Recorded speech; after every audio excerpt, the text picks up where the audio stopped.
अस्सलाम वालेकुम, कैसे हैं आप सब। तो आज हम स्टार्ट करने जा रहे हैं एक्सरसाइज 10 बी के क्वेश्चन नंबर 2 का पार्ट नंबर बी।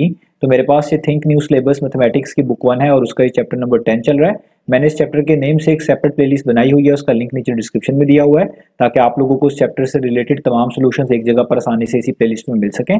इसके अलावा आपको डिस्क्रिप्शन में मेरे सोशल अकाउंट्स के लिंक यानी मेरी फेसबुक प्रोफाइल, मेरी इंस्टाग्राम प्रोफाइल और मेरा ईमेल आईडी भी मिल जाएगा। आप इन्हीं अकाउंट्स के थ्रू अपने क्वेश्चंस को, सजेशंस को मुझ तक पहुंचा सकते हैं। तो स्टार्ट करते हैं क्वेश्चन नंबर 2 की स्टेटमेंट से, इसको रीड करते हैं, फिर पार्ट नंबर बी को करेंगे। तो यहाँ पे मेंशन है given that A B is parallel to C D. तो बीच में जो ये दो लाइंस लगी हुई हैं इसको हम पढ़ते हैं पैरेलल टू। तो ये हमें ये बता रही हैं कि जो ए बी और सी डी लाइंस हैं वो आपस में पैरेलल हैं। ऐसी लाइंस को हम पैरेलल लाइंस बोलते हैं जो एक दूसरे को क्रॉस ना करें, एक दूसरे को टच ना करें। तो यहाँ पर हमें स्टेटमेंट में ये बताने का मकसद ये है कि आपको ये चीज पता चल जाए कि क्वेश्चन नंबर 2 के तमाम पार्ट्स में जितनी भी फिगर्स बनी हुई हैं, हर फिगर में जो ए बी और सी डी वाली लाइन है ये आपस में पैरेलल होंगी, एक दूसरे को क्रॉस नहीं करेंगी। आगे लिखा हुआ है find the values of the unknowns in each of the following. तो आपको कहा जा रहा है कि क्वेश्चन नंबर 2 के हर पार्ट में जो फिगर गिवन है, हर फिगर में कोई ना कोई अननोन है, आपने उस अननोन की वैल्यू को फाइंड आउट करके दिखाना है। अब अननोन से मुराद यहाँ पर अननोन एंगल्स हैं। आपको हर फिगर में कोई ना कोई अननोन एंगल मिलेगा, आपने उसी की वैल्यू को फाइंड आउट करके दिखाना है। तो आइए स्टार्ट लेते हैं फिर पार्ट नंबर बी को। तो पार्ट नंबर बी में आप देख सकते हैं नीचे एक फिगर बनी हुई है। पहले हमने इस फिगर को अच्छे से समझना है। इस फिगर में आपको दो लाइंस ए बी और सी डी नजर आ रही होंगी जिनके ऊपर ये एरो हेड लगाया गया है। ये वही दो लाइंस है जिनका जिक्र ऊपर क्वेश्चन में हुआ था स्टेटमेंट में कि ये दो लाइंस पैरेलल हैं, ये एक दूसरे को क्रॉस, एक दूसरे को टच नहीं करेंगी। तो आप अपनी आसानी के लिए इस सी डी वाली लाइन को एक्सटेंड भी कर सकते हैं। जैसे अगर मैं सी डी वाली लाइन को इस तरफ एक्सटेंड कर लूं तो यूं भी किया जा सकता है। इसी तरीके से मैं अगर इस ए बी वाली लाइन को यूं इस तरफ एक्सटेंड कर लूं तो यूं भी किया जा सकता है। एक्सटेंड करने से अक्सर औकात ट्रांसवर्सल को पहचानने में आसानी होती है और ये भी हम एक्सरसाइज के अंदर करेंगे भी। तो आप किसी भी लाइन को इस तरीके से उसी डायरेक्शन में जिसमें वो बनी होती है एक्सटेंड कर सकते हैं। तो ए बी और सी डी लाइंस असल में पैरेलल लाइंस हैं। अब देखिए इन दो पैरेलल लाइंस के ऊपर दो ट्रांसवर्सल्स आपको नजर आ रहे होंगे। एक ट्रांसवर्सल का नाम है ई सी, मैं इसको भी एक्सटेंड कर रहा हूं इधर से भी डॉटेड लाइन से और इधर भी। एक ट्रांसवर्सल ये है और एक ट्रांसवर्सल आपको ये नजर आ रहा होगा सी बी, इसको भी मैं एक्सटेंड कर रहा हूं इधर भी और इधर भी। और आप देखें यहाँ पर आपको कुछ एंगल्स गिवन है। जैसे आप देखें यहाँ पर ये 35 डिग्री और 31 डिग्री जो इस पॉइंट सी के साथ कनेक्टेड है ये आपको गिवन है। बाकी ई डिग्री और एफ डिग्री जो यहाँ पे लिखे हुए नजर आ रहे हैं ये आपके बेसिकली अननोन है, इनकी वैल्यूज आपने फाइंड आउट करके दिखानी है। अब यहाँ पर इंपॉर्टेंट चीज ये है कि आपको ट्रांसवर्सल का कंसेप्ट पता होना चाहिए कि ट्रांसवर्सल किसको बोलते हैं।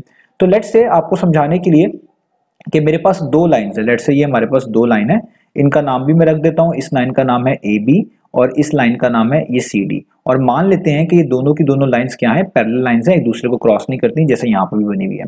तो अगर कोई भी लाइन इन दो लाइंस को या इससे ज्यादा भी लाइंस हो उनको इस तरीके से क्रॉस करके गुजरे, उनको टच करके गुजरे डिफरेंट पॉइंट्स पर। जैसे आप देखें इस वाली लाइन ने इस ए बी वाली लाइन को इस पर्टिकुलर पॉइंट पर टच किया और सी डी वाली लाइन को इस पर्टिकुलर पॉइंट पर टच किया। तो ये जो लाइन होती है जो कि इन लाइंस को इस तरह क्रॉस करके गुजर रही है, इसी को हम बोलते हैं ट्रांसवर्सल। तो ये होती है हमारे पास ट्रांसवर्सल। तो आप इसी तरीके से देख सकते हैं कि हमारे पास जो पार्ट नंबर बी है इसमें जो फिगर बनी हुई है इसमें दो ट्रांसवर्सल्स हैं। एक तो ये वाला, इसका नाम मैं T1 रख रहा हूं, उसका नाम भी है ई सी। और एक आपके पास ये वाला ट्रांसवर्सल जिसका नाम मैं T2 रख देता हूं, इसका नाम है बी सी।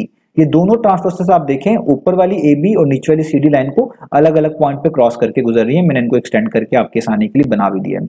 अब ये जो लाइन ट्रांसवर्सल होती है ये जब कुछ लाइंस को क्रॉस करती है वो लाइंस पैरेलल भी हो सकती हैं और पैरेलल नहीं भी हो सकती।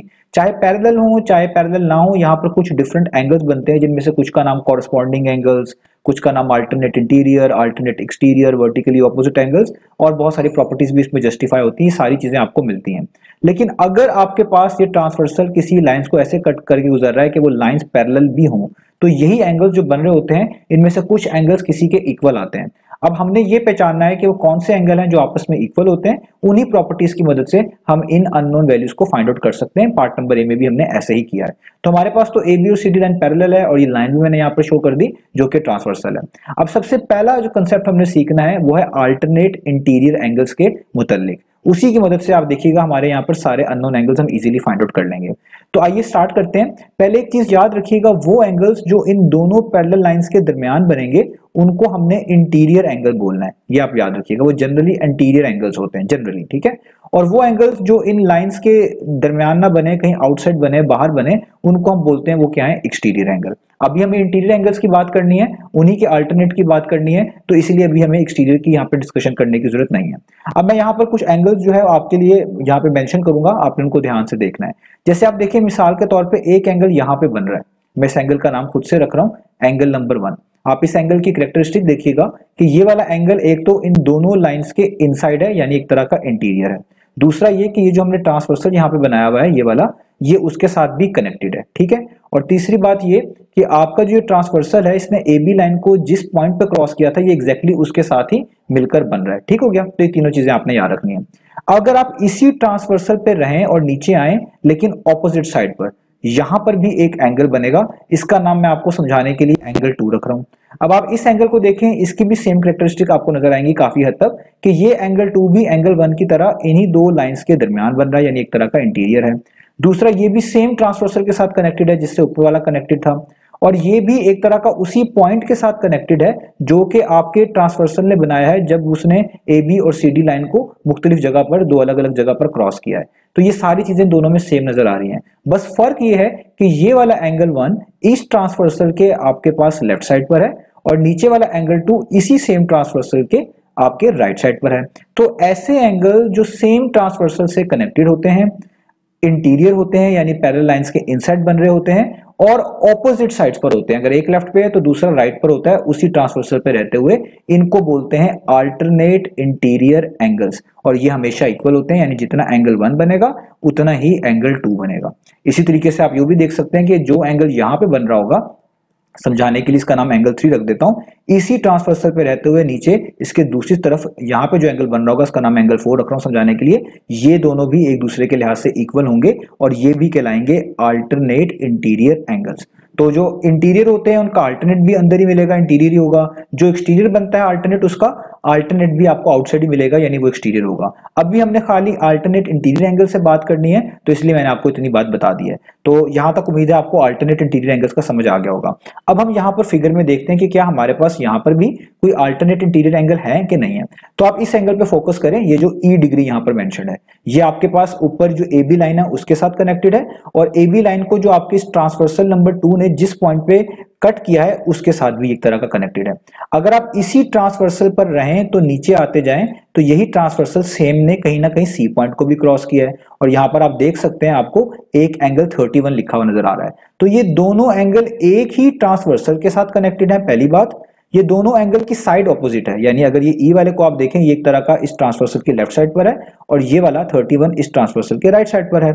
और दूसरी बात, ये दोनों के दोनों एंगल्स इस ए बी और सी डी लाइन के इनसाइड हैं। तो ऐसे एंगल जो एक ही ट्रांसवर्सल के साथ कनेक्टेड हो, जो दोनों लाइन जो कि पैरेलल लाइंस होती हैं उनके इनसाइड बने हो, एक लेफ्ट पर हो एक राइट पर हो, तो इन्हीं एंगल्स को हम अल्टरनेट इंटीरियर एंगल्स बोलते हैं, जैसा मैंने आपको यहाँ पर समझाया था और मैंने आपको बताया ये हमेशा क्या होते हैं, इक्वल होते हैं। तो इससे हमें यहाँ पर एक बात क्लियर हो गई कि आपका ये ई डिग्री और 31 डिग्री इक्वल होगा क्योंकि ये अल्टरनेट इंटीरियर एंगल है। तो मैं यहाँ पर सोल्यूशन में लिखूंगा कि सोल्यूशन हमारा जो है सबसे पहले ये होगा कि जो ई डिग्री है हमारे पास वो भी कितना होगा, जितना 31 डिग्री है, क्योंकि ये दोनों अल्टरनेट इंटीरियर एंगल बनते हैं। आगे इस प्रॉपर्टी को लिखने का तरीका ये होगा कि आप यहाँ पे लिख लेंगे अल्टरनेट, ठीक है, मैं यहाँ पर इसको लिख देता हूँ, ठीक है, इसी तरीके से लिख लेते हैं अल्टरनेट, ठीक है, अल्टरनेट ALT डॉट लिखेंगे, इसका मतलब अल्टरनेट लिया जाएगा, आगे एंगल्स, ठीक है, और ये किन दो पैरेलल लाइंस के दरमियान बन रहे हैं, एक है ऊपर वाली लाइन AB और एक है नीचे वाली लाइन CD। तो आप यहाँ पे आगे मेंशन करेंगे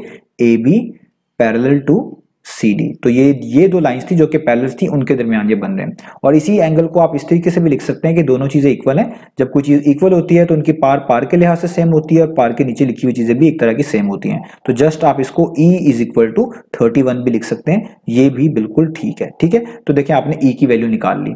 अब हमने यही सेम प्रॉपर्टी दोबारा से यूज करनी है और हमारे पास जो ये F डिग्री यहाँ पर मिसिंग है इसकी वैल्यू भी हमने निकाल लेनी है। तो मैं यहाँ पर ये जो वर्किंग है यहाँ पर ये हटा रहा हूँ ताकि आप लोगों को समझने में आसानी रहे, ठीक है।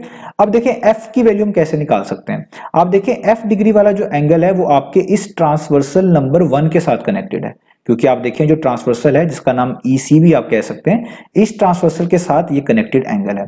और इस ट्रांसवर्सल ने इस AB वाली लाइन को इस पॉइंट पे टच किया जहां पे E लिखा हुआ है और नीचे वाली CD लाइन को इसी पॉइंट पे टच किया जहां पे C लिखा हुआ है।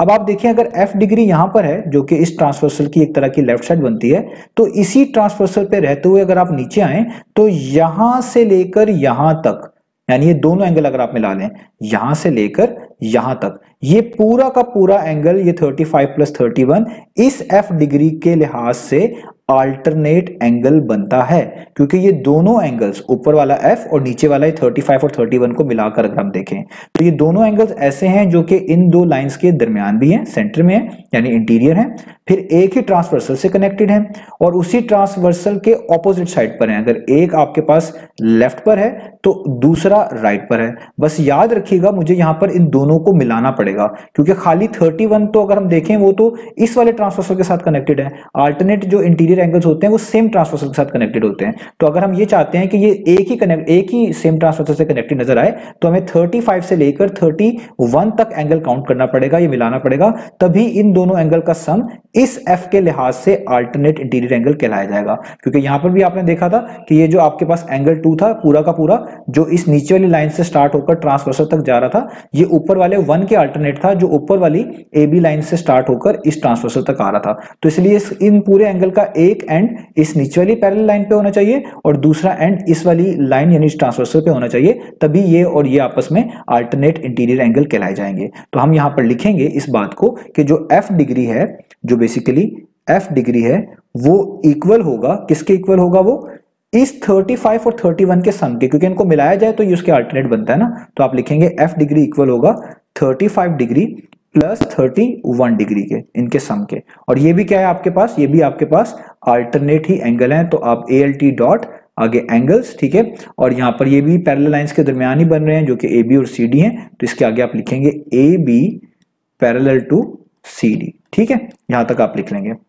अब आप इनको सम कर लें, ठीक है, f degree is equal to, यहां पर आपने जब सम करना है 35 को 31 को, तो आपको f की वैल्यू भी पता चल जाएगी। तो 35 प्लस 31 कितना होता है, वो होता है 66 डिग्री। तो ये f डिग्री की वैल्यू आ गई, और क्योंकि ये दोनों चीजें इक्वल हैं, डिग्री डिग्री के लिहाज से सेम है, तो जस्ट आप f को इक्वल टू 66 भी लिख सकते हैं। तो ये आपके पास f की वैल्यू आ गई। तो यही दो हमारे पास अननोन थे, एक e अननोन था और एक f अननोन था।